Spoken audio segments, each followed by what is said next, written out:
পৰ্যায়ত আহি পৰিছে অসমৰ লগতে ভাৰতৰ বিভিন্ন প্ৰান্তৰ পৰা কেইবাটাও গুৰুত্বপূৰ্ণ খবৰ আৰু এনেবোৰ গুৰুত্বপূৰ্ণ খবৰসমূহ নিতৌ চাবৰ কাৰণে চেনেলটো ছাবস্ক্ৰাইব কৰি ভিডিঅ'টোত এটা লাইক কৰি দিব।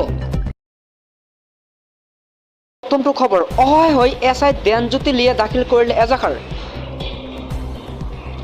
আৰু ষ্টেপলাৰ হেৰুৱাৰ বাবে এছআই দেনজ্যোতি তামুলীয়ে দাখিল কৰিলে এজাহাৰ।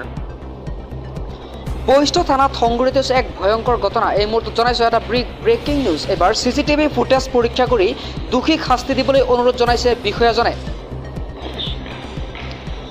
আলমিৰাৰ চাবি হেৰুৱাৰ বাবে বিষয়জনে টেবুলত ৰাখিছিল ষ্টেপলাৰটো। এই ষ্টেপলাৰটো হেৰুৱাৰ বাবে চাঞ্চল্যৰ সৃষ্টি হৈছে। এইবাৰ থানাৰ পৰা হেৰাল ষ্টেপলাৰ।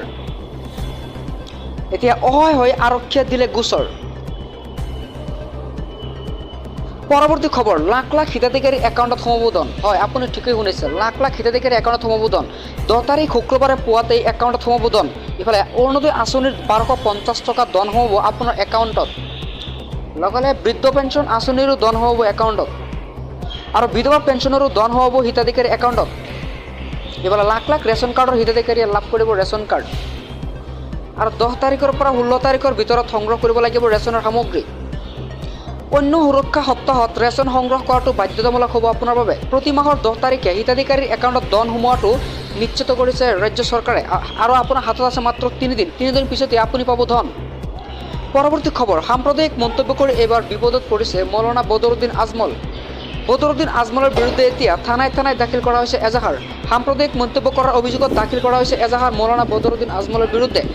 এছচিৰ সকিয়নিৰ পিছতো আজমলৰ বিৰুদ্ধে সাম্প্ৰদায়িক মন্তব্য কৰাৰ অভিযোগ উত্থাপিত হৈছে। এবাৰ হাতীগাঁও থানাত ধুবুৰীৰ সাংসদগৰাকীৰ বিৰুদ্ধে দাখিল কৰা হৈছে এজাহাৰ আৰু অসম তৃণমূল যুৱ কংগ্ৰেছ আজমলৰ বিৰুদ্ধে দাখিল কৰিছে এজাহাৰ বুলি জানিব পৰা গৈছে।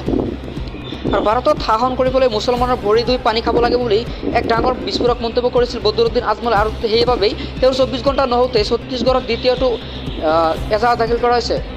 পৰৱৰ্তী খবৰ, এবাৰ বিস্ফোৰণত আহত হৈছে এজন আৰক্ষী জোৱান। নিৰ্বাচনী দায়িত্বত নিয়োজিত আছিল এই আৰক্ষী জোৱানজন আৰু ছত্তীশগড়ৰ চকুমা জিলাত এই সংঘটিত হৈছে এই বিস্ফোৰণ আৰু সোমবাৰৰ বিস্ফোৰণত আহত হৈছিল BSF জোৱানকে ধৰি নিৰ্বাচনী বিষয়া। পৰৱৰ্তী খবৰটো হৈছে ডাঙৰ খবৰ, পুনৰ চৰকাৰৰ দয়া নাই ক্ষমা নাই নীতি আৰম্ভ হৈছে। এইবাৰ ৰাজ্যৰ বিভিন্ন প্ৰান্তত চলিছে উচ্ছেদ অভিযান। অবৈধ বেদখলকাৰীৰ বিৰুদ্ধে পুনৰ চলিল উচ্ছেদ অভিযান। 246টা পৰিয়ালক উচ্ছেদ কৰিলে প্ৰশাসনে আৰু দীৰ্ঘদিন ধৰি অবৈধভাৱে বন বিভাগৰ ভূমিত বসবাস কৰি আহিছিল এইসকল লোকে আৰু তেওঁলোকক প্ৰায় 400 বিঘা ভূমি অবৈধভাৱে দখল কৰি আছিল। 3 দিন ধৰি উচ্ছেদ চলাব প্ৰশাসনে বুলি এক ডাঙৰ খবৰ আহি পৰিছে বুলি